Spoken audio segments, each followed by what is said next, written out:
रमेश अब बड़ा हो गया था। पढ़ लिख कर अब उसकी एक अच्छी सी नौकरी एक शहर में भी लग गई थी। कुछ दिनों के बाद उसके माँ बाप उसकी शादी एक सुंदर और सुशील लड़की से करा दिया, जो कि वह भी नौकरी करती थी। अब रमेश और पत्नी दोनों जॉब करते थे। जॉब करते हुए एक साथ एक ही शहर में बस गए थे।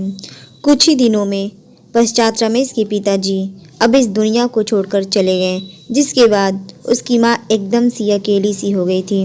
जिसके बाद कुछ दिनों के बाद रमेश अपनी माँ को अपने साथ रहने के लिए शहर ले आया। इसके बाद शहर में आकर रमेश की माँ खुद को एकदम अकेली पाती थी। इस तरह उन्हें भी अच्छा नहीं लगता था, लेकिन एक माँ अपने बेटे की हमेशा खुशी ही चाहती है। सो धीरे धीरे वह शहर में रहना भी सीख गई थी। लेकिन रमेश और उसकी पत्नी हमेशा अपनी माँ को समझाते रहते थे कि ऐसा मत करो, ये मत करो, मतलब कि वे अपने आगे माँ को गांव की तरह से गंवारी समझते थे। लेकिन माँ का दिल तो हमेशा अपने बच्चों के लिए बड़ा ही होता है।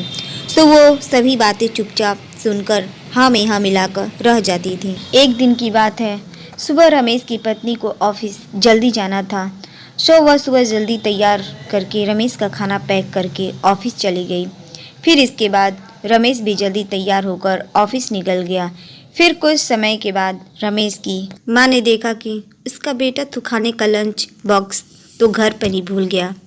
तो माँ ने बिना देर करते हुए फटाफट ऑफिस पहुँच गई और पास में एक कुर्सी पर बैठ गई, क्योंकि कंपनी में बाहर व्यक्तियों के अंदर जाने के लिए मना। सो फिर बेटे को दिक्कत ना हो इसीलिए फ़ोन ना करके मैसेज किया। लेकिन रमेश अपने काम में बिजी था। सो माँ मैसेज पर ज़्यादा ध्यान नहीं दिया, लेकिन उसकी माँ बाहर कब से उसका इंतज़ार कर रही थी। इस तरह कई घंटे बीत गया और इसी बीच कई मैसेज भी किया, लेकिन रमेश का कोई उत्तर नहीं आ रहा था। इस तरह रमेश की माँ को चिंता होने लगी।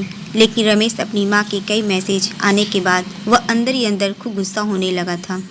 आज तो उसने तय कर लिया था कि आज घर जाकर माँ को खूब अच्छे से तरह से समझा देगा कि वह उसका गाँव नहीं, जो कुछ भी मनमानी करती रहेगी। और इस तरह शाम हो गया।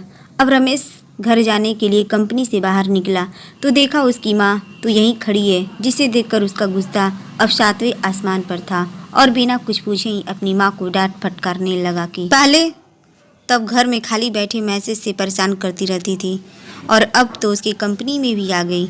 आखिर इनका यह गांव नहीं जो मनमानी करती रहेंगी। यह सुनकर रमेश की मां ने खाने का टिफिन रमेश की ओर आगे बढ़ा दिया, जिसे देखकर रमेश को अब समझते हुए देर न लगी।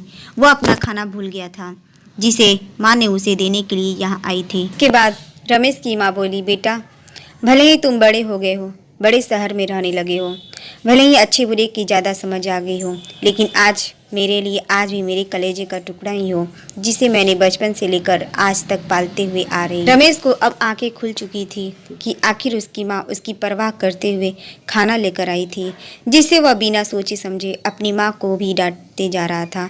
अब वह अपने किए हुए पर बहुत पछतावा हो रहा था, जिसे देखकर माँ ने उसे एक बार फिर से अपने गले लगा लिया। फिर इस तरह रमेश अब आगे से खुद को माँ के लिए बदल लिया था।